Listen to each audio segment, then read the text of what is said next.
اگر حدیث قدسی ڈائریکٹ اللہ کا فرمان ہے تو وہ قرآن میں کیوں نہیں؟ ضروری نہیں ہے کہ اللہ کے تمام فرامین قرآن ہی میں ہو. یہ آپ کو کس نے کہہ دیا؟ قرآن میں کئی ایک ایسی چیزیں ہیں جو اللہ تعالیٰ نے سنت کے ذریعے سکھائی ہیں. حدیث قدسی کو تو چھوڑ دیں، یہ تو بعد میں ڈسکس کریں گے. جو بابا جی ایک آئے تھے ایک دفعہ، وہ کچھ عرصہ پہلے، وہ لاہور سے، وہ پوری کی پوری تقریر کرتے جا رہے تھے. میں نے تقریر کا جواب تو نہیں دینا تھا، میں نے تو ایک بات سے سٹارٹ کیا، کیونکہ جب آپ ایک بات کا جواب دیتے ہیں پھر آگے چلتے ہیں. یہ نہیں ہے کہ بندہ 50 باتیں کھول کے بیٹھ جائے تو آپ نے 50 کے جواب دینے ہیں، نہیں. پہلے ایک بات سے سٹارٹ لیں تاکہ آپ کو یقین ہو یہ سیکھنے آیا ہے، جو کہ وہ نہیں آئے تھے، کیونکہ انہوں نے کہا کہ میں آج سنان آیا. پھر مجھے صبر آ کے میں نے کہا ٹھیک ہے سناؤ، مرضی سننے جو مرضی سناؤ، ٹھیک ہے. لیکن ہم بات پھر وہیں سے سٹارٹ کریں گے. جو آپ کا کلیم ہے نا کہ قرآن کے علاوہ یہ حدیث کی کتابیں شرک ہیں، تو ہم آپ سے پوچھیں گے قرآن میں اللہ تعالیٰ نے سورۃ البقرہ میں فرمایا الحج اشہر معلومات، حج کے مہینے سب کو معلوم ہے. تو قرآن نے حج کے مہینوں کا ذکر کیوں نہیں کیا؟ ان مہینوں کے نام قرآن میں کیوں نہیں آئے؟ تاکہ ہمیں پتہ چل جاتا.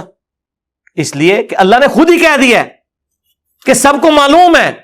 اگر قرآن میں نازل ہوئے ہوتے نا تو یہ آیت یوں ہوتی کہ حج کے مہینے آپ کو بتا دیے گئے ہیں پہلے ہی. یہاں ہے کہ سب کو معلوم ہے، یعنی قرآن کے نزول سے پہلے بھی سب کو معلوم ہے حج کے مہینے کون سے ہیں، شوال، ذوالقعدہ اور ذوالحجہ. کیونکہ رمضان کے بعد لوگ حج کی تیاری شروع کر دیتے تھے، پیدل جو سفر کرنا ہوتا تھا. ویسے تو وہ ایکٹیویٹیز ذوالحجہ میں جا کے ہوتی ہے، لیکن وہ حج کے مہینے سارے ہیں، وہ شمار ہوتے ہیں. تو قرآن نے ہمیں سنت کی طرف دھکیلا.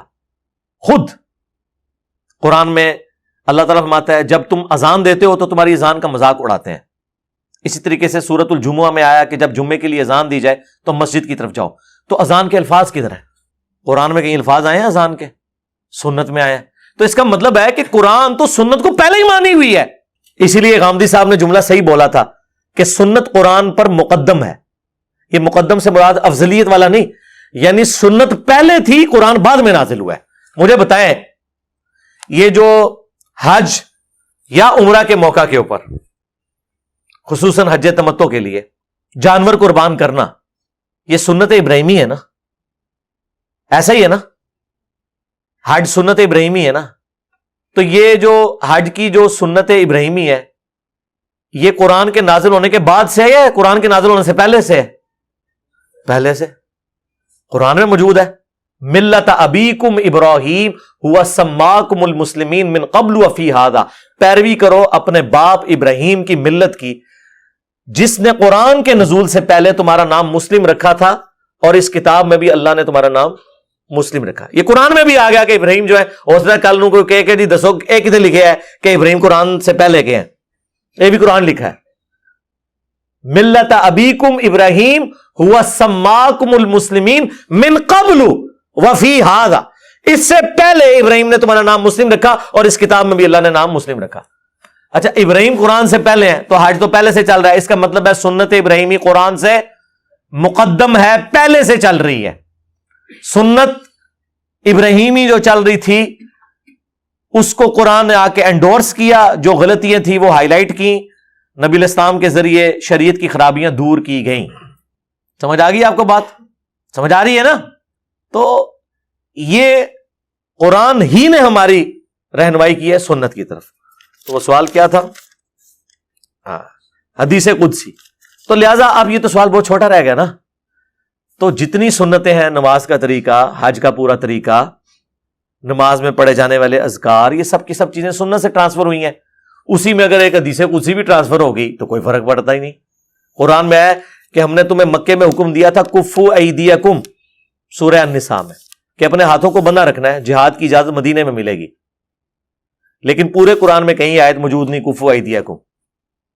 اگر یہ لکھا ہوا ہے قرآن میں کہ ہم نے مکے میں حکم دیا تھا کہ تم نے ہاتھوں کو بندہ رکھنا ہے، تو کسی مکی صورت میں یہ آیت ہونی چاہیے تھی؟ نہیں ہے، سنت کے ذریعے حکم دیا گیا تھا. تو اسی طریقے سے نبی علیہ السلام نے بھی کچھ اللہ تعالیٰ کے فرامین جو وحی غیر مطلوب کے ذریعے یعنی سنت کے ذریعے حضور تک باتیں پہنچی، جیسا نماز کا طریقہ حضرت جبرائیل نے آ کے حضور کو سکھایا اور نبی علیہ السلام نے امت کو سکھایا، حضرت جبرائیل کو اللہ نے سکھایا. تو اب آپ کہیں گے نماز کا طریقہ اگر اللہ نے سکھایا تھا تو قرآن میں کیوں نہیں ہے؟ سمجھ آئی بات کی؟ اگر نماز کا طریقہ اللہ نے سکھایا تھا تو قرآن میں کیوں نہیں ہے؟ اس لیے کہ سنت میں آ گیا. تو حدیث قدسی اگر اللہ کا فرمان تھی تو قرآن میں کیوں نہیں ہے؟ اس لیے کہ سنت میں آ گئی. جس طرح مسلم شریف میں حدیث قدسی ہے مشہور کہ اللہ تعالیٰ فرماتا ہے میں نے نماز اپنے اور اپنے بندے کے درمیان برابر تقسیم کر لی ہے، آدھی میرے لیے آدھی اس کے لیے۔ جب میرا بندہ کہتا ہے الحمدللہ رب العالمین، میں کہتا ہوں میرے بندے نے میری حمد کی۔ جب وہ کہتا ہے الرحمن الرحیم، تو میں کہتا ہوں میرے بندے نے میری ثنا بیان کی۔ جب وہ کہتا ہے مالک یوم الدین، تو میں کہتا ہوں میرے بندے نے میری بزرگی کا اعتراف کر لیا کہ قیامت کے دن کا مالک میں ہوں۔ اور جب وہ کہتا ہے ایاک نعبد و ایاک نستعین، تو یہ میرے اور میرے بندے کے درمیان کامن بانڈ ہے، یہ کامن بانڈ ہے، ایاک نعبد و ایاک نستعین، عبادت تیری کریں گے، دعا تجھ سے مانگیں گے۔ اور جب وہ کہتا ہے اہدنا الصراط المستقیم صراط الذین انعمت علیہم غیر المغضوب علیہم ولا الضالین آمین، تو میرے بندے نے جو مجھ سے مانگا میں نے اسے عطا کر دیا۔ تو یہ حدیث قدسی ہے کہ میں نے نماز اپنے اور اپنے آدھی تقسیم، یعنی آدھی اس طرح ہے کہ 3 آیتیں اس طرف ہیں 3 آیتیں اس طرف ہیں۔ پہلی 3 آیات جو ہیں الحمدللہ رب العالمین الرحمن الرحیم مالک یوم الدین، یہ اللہ کی تعریف ہے، اور آخری 3 آیات اللہ سے دعا ہے جو بندے کے لیے ہے کہ بندہ اللہ سے مانگتا ہے۔ ایاک نعبد و ایاک نستعین تو کامن ہو گیا نا، اہدنا الصراط المستقیم صراط الذین انعمت علیہم غیر المغضوب علیہم ولا الضالین آمین، اور ایاک نعبد و ایاک نستعین یہ میرے اور میرے بندے کے درمیان کامن ہے، اور یہ کامن بھی ایسا کامن ہے کہ اس آیت کا بھی سینٹر ہو جاتا ہے۔ ایاک نعبد یہ اللہ کی عبادت ہوگی، اور وَإِيَّاكَ نَسْتَعِينُ یہ بندے کا مانگنا ہو گیا اللہ سے۔ تو سورہ فاتحہ ایگزیکٹ 2 ٹکڑے ہو جاتی ہے، إِيَّاكَ نَعْبُدُ وَإِيَّاكَ نَسْتَعِينُ۔ وَإِيَّاكَ نَسْتَعِينُ میں جو واو ہے نا، یہ ہے سینٹر سورہ فاتحہ کا۔ آدھی اس طرف اللہ کی ساری تعریف ہے، اس کی عبادت اور اس کے چرچے، اور آدھی اس طرف اس سے دعائیں ہیں۔ تو یہ حدیث قدسی ہے۔ بخاری مسلم میں کئی ایک احادیث قدسیہ موجود ہیں، جس طرح وہ مشہور حدیث بخاری مسلم کی کہ میں اپنے بندے کے گمان کے قریب ہوں جو میرے بارے میں گمان کرتا ہے۔ اگر میرے طرف وہ ایک بالشت آتا ہے میں 1 ہاتھ آتا ہوں، اگر وہ 1 ہاتھ آتا ہے میں 10 ہاتھ آتا ہوں، اگر وہ چل کے آتا ہے میں دوڑ کے آتا ہوں۔ تو یہ میں کے ساتھ جتنے الفاظ ہیں نا، یہ سارے کے سارے حدیث قدسی ہیں۔ حدیث قدسی اس حدیث کو کہتے ہیں کہ جو فرمان اللہ کا ہوتا ہے لیکن زبان نبی علیہ السلام کی ہوتی ہے۔ پھر آپ سوچ رہے ہوں گے کہ حدیث قدسی اور قرآن میں کیا فرق ہے؟ حدیث قدسی اور قرآن میں فرق یہ ہے کہ قرآن میں جو اللہ تعالیٰ کے فرامین ہیں اس میں نبی علیہ السلام نے انہیں اپنے الفاظ میں بیان نہیں کیا بلکہ منوان اس طرح ٹرانسفر کیا ہے، جبکہ حدیث قدسی میں نبی علیہ السلام نے اللہ تعالیٰ کے جو فرامین ہیں انہیں اپنی زبان میں عام فہم کر کے، جس طرح اللہ کے سے کوئی میٹنگ ہے اور اس کے احوال انہوں نے سنائے ہیں، لفظ ب لفظ نہیں ہے، اس لیے آپ کو الفاظ میں فرق بھی نظر آئے گا۔